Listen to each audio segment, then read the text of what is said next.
And joining us on the line, Ben Sitluano, President of the South African National Mining Council. He joins us via Skype. And Joseph Mutisetsi is a NUM Deputy President. Thabo Motau is with the South African National Civic Organization. He's the regional mining representative.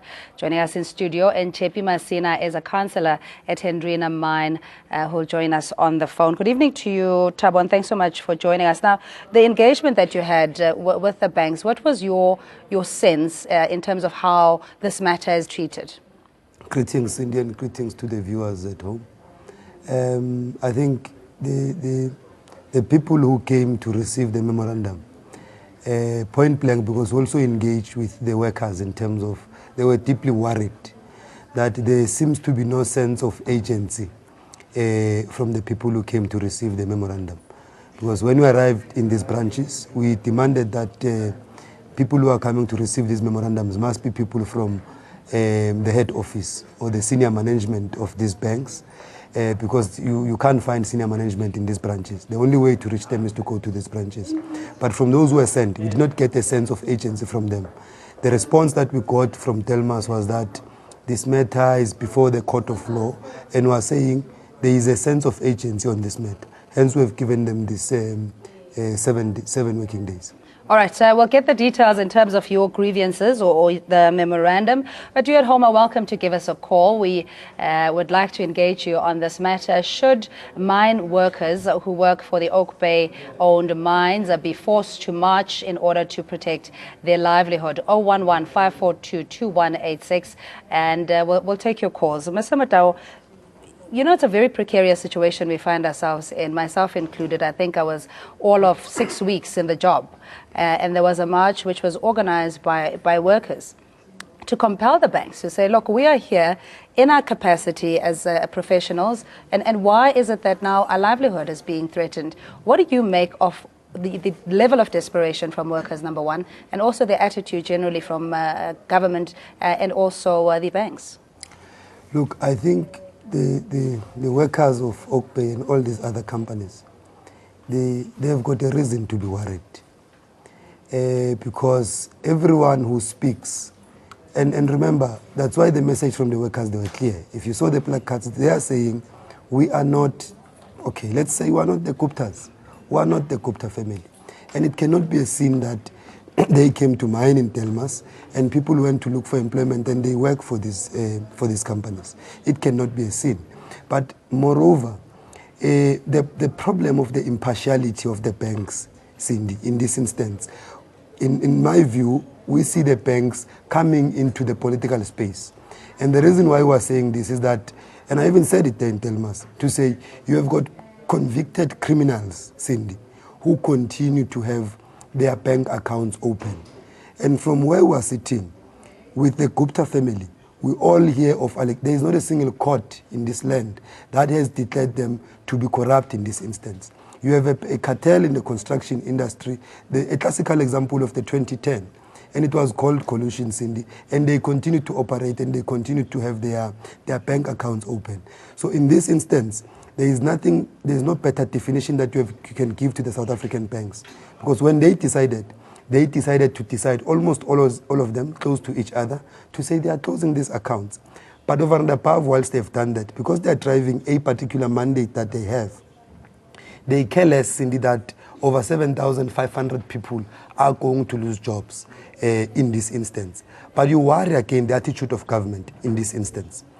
When jobs are to be lost at Anglo or anywhere else, you see ministers, you see everybody running around to save jobs, including other political parties and other interested and affected parties. But in this instance, because people work for the Guptas, no one cares about the lives of the workers here. So it is indeed a worrying factor. So they've got a reason to be worried. 011-542-2186. You're welcome to engage us on this matter, whether workers now would have to carry the burden of protecting their jobs because their employer, their bank accounts have been closed due to pressure and what some call political vendettas against the Oak Bay company and Gupta family. Of course, this is a common narrative if you read the papers in terms of their attitudes towards the family and the obligation on the workers to do their bit, to say, look, you know, as loyal employees, if there is a possibility where we can assist, you know, out of our own volition, we'll go and organize this march, talks about a level of a sense of belonging within the company, in a sense that, you know, not only is the unemployment rate high, but we actually prefer to be working for these companies, and therefore we're willing to put our voices and our faces there. Exactly. You see, let's speak about the issue of the workers, Cindy, who are affected. But in this instance, again, I want to also draw your attention to communities who are also affected. And maybe because we speak of the SLP commitments, Cindy, it might not hold value. But take the case, do you know Optimum Mine? Optimum supplies Henrina, the community of Henrina. That's a community of over 30,000 people. The water that they are utilizing comes from Optimum. So all these people who are mum, including the government now, I'm interested in seeing come the 1st of October, should these accounts be closed, should Optimum close their gates. This is where you see that there is an agenda. And secondly, Cindy, when the family has said, we are selling, okay? We are selling. Now, the transfer of a mine would not take a single day, Cindy. Now, obviously, a transfer would take 6 to 12 months.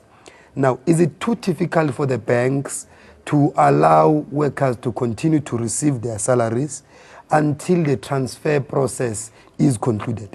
Now, this is where it tells that there is a political agenda, you know, because we are not willing to listen to anything.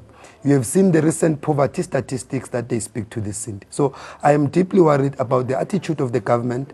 I'm also deeply worried about the attitude of even other political parties, because this matter, it is now politicized.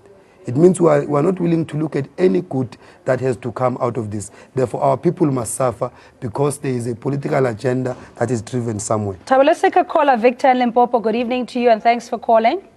Good evening, madam. Yes, sir. How are you? I'm fine, and you? I'm very well. Thanks for taking my call. You know, what's going on here? The minority are busy dividing the majority here. Even our politicians don't even know what to do. You got one guy says inclusive. There was never been inclusive. And he wants to be a president of this country after the elections. He's already been captured because he's got shares loaned in and whatsoever. And he said, I cannot steal your money. He's already stole people's money. I'm talking about Ramaphosa. I'm a fully member of ANC for life. And at the end of the day, when you talk about radical transformation, he's been transformed into the... Victor. But Victor, you know that our constitution doesn't preclude anybody from having business interests. I understand, and he's not the only one who's got shares in you know, multinationals. So, yeah, no, we're listening. Very briefly, please. I won't steal your money. Who stole other people's money? In his own party, where ANC is supposed to be united. All right, Victor, we're going to leave it there. A point well made. We're also joined by President of the National Union of Mine Workers, and that's Pete Matosa. Good morning, good evening to you, Pete. And thanks so much for joining us. Just in terms of the desperation here, because from a worker's point of view, your engagement with a company would be the contractual obligation, and the company is then meant to pay you for your services. But when it is a situation where your salary is even not guaranteed, what are the workers supposed to do? Good evening to other panel members and to your listeners and viewers. Thanks for having us. The National Union of Mine Workers is a trade union that has got an interest of its members at heart.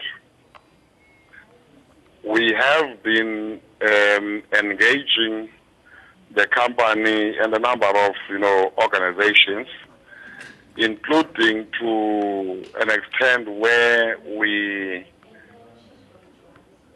engaged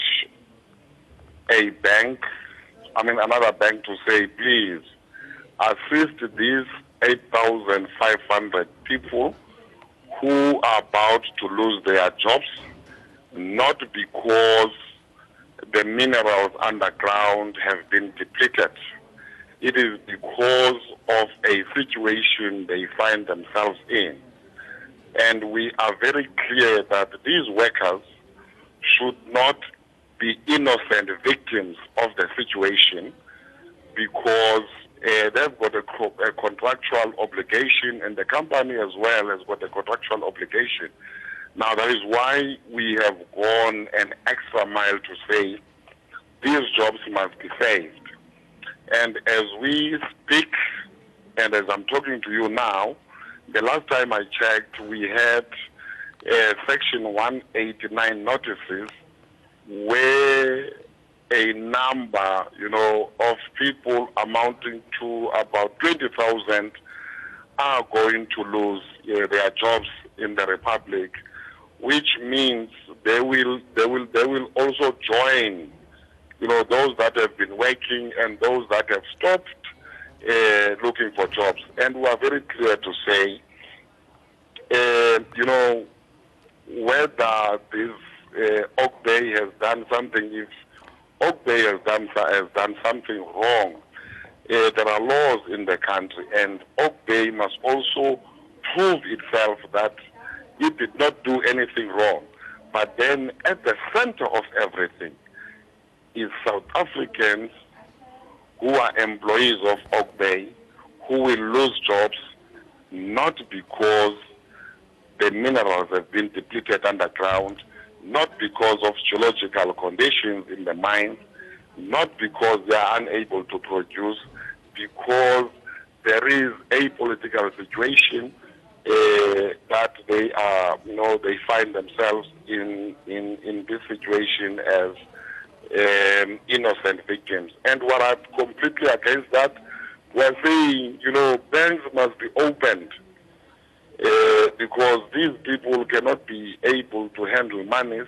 We have tried and we're engaging a number of people and a number of institutions. Unfortunately, I am where I am now, trying to resolve, another problem in the Northern Cape. As I'm talking to you, I'm on the mine, dealing with a very sensitive situation that we have managed. Yeah, we hope you can just stay with us for a few more minutes, Mr. Matosa. We also have on the line Sipogazi in the Eastern Cape. Ethan in Joburg, we come to you next. Hello, Sipogazi. Hello, ma'am. Thank you very much to the viewers and also to the panelists. Ma'am, firstly, I want to applaud the AN7 for exposing all these things. This is very wrong. I believe now it is time for South Africans to act decisively. We are sick and tired of these people who always take companies or whatever, South Africa, it's the president or whatever it is, to court.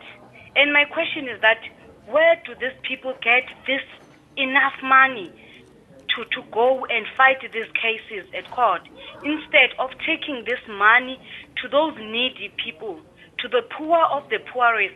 So it is a very constant, and it's starting to disgust us. It's very disgusting. Siyabulela kakhulu, enkosi kakhulu Sipogazi for that. Ethan in Joburg, good evening to you. Hi, Cindy. Hi. Good evening, and your panel. It's Ethel. Oh, Ethel, I beg your pardon, Askistle. Yes. My take is, I think it's a wheat handshake, because if I remember correctly, there was one day when I look at, because NN7 is my channel, the OPE, they did win the case, isn't it? Mm-hmm. When they closed their account, they did win that case at the court.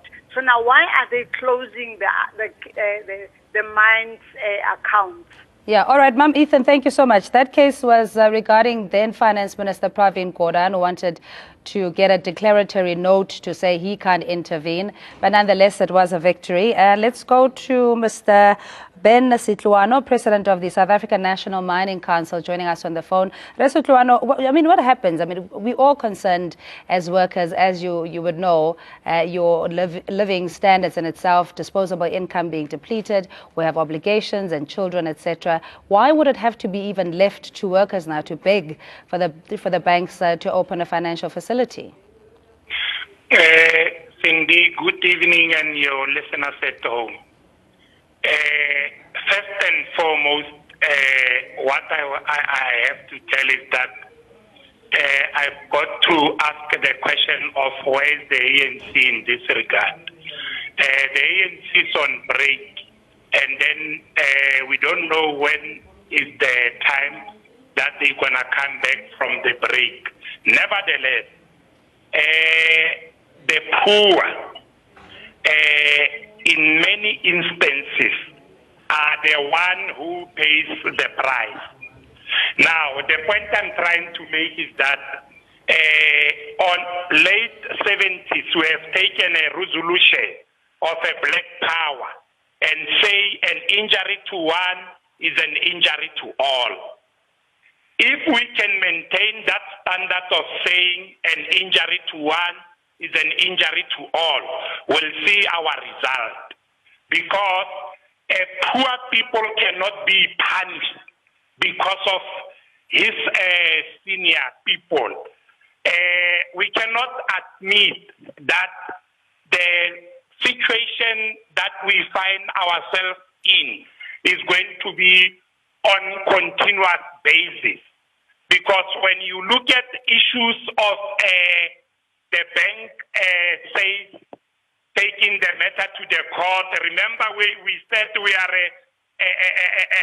citizens that are law-binding citizens.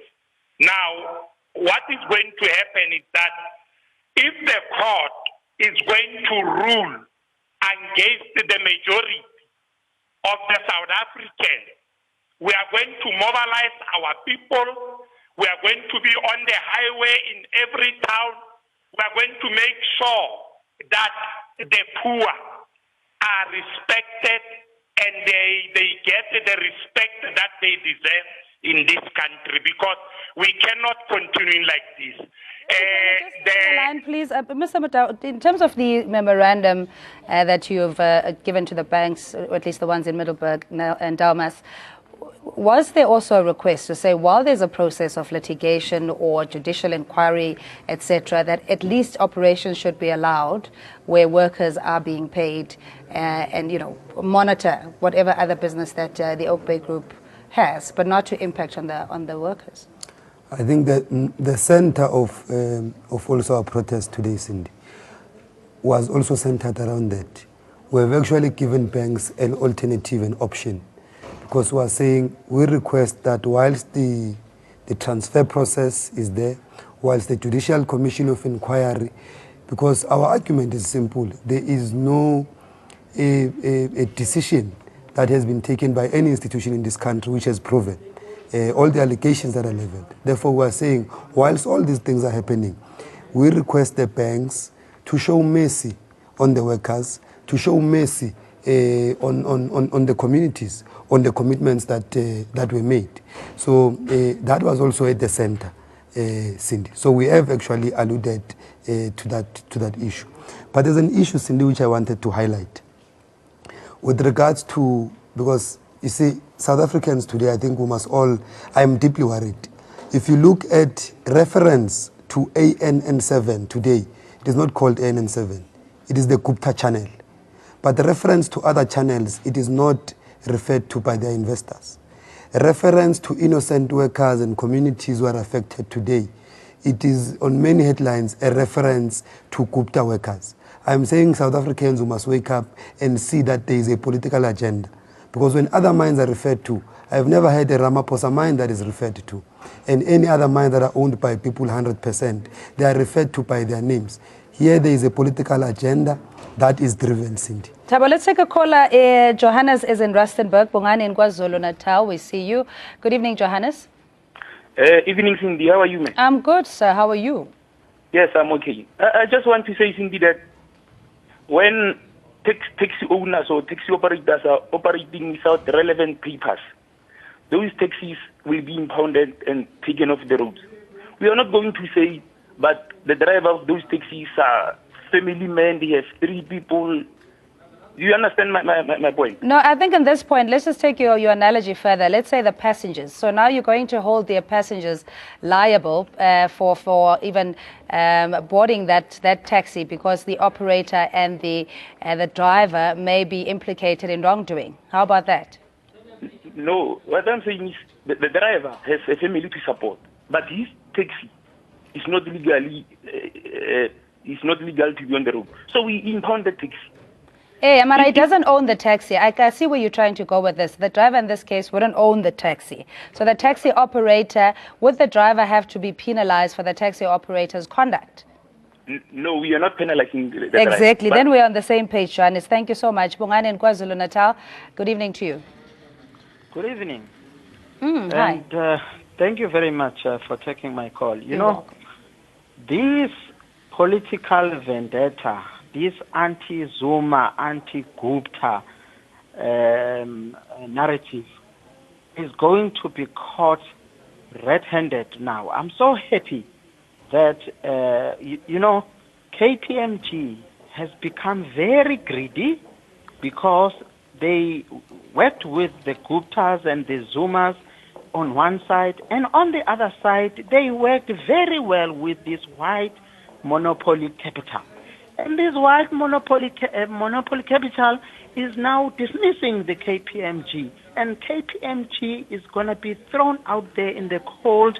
And this is how this agenda is going to be now shown to everybody to see. I'm just saying to the workers, please hold it right there. It is about to be shown. Everybody will see now. This is a politics. All right, Bongani, thank you so much. I appreciate your call. Very briefly, Mr. Matosa, your closing comments in how, I guess, what else could be an alternative way or approach in dealing with this matter? Thank you very much, Cindy.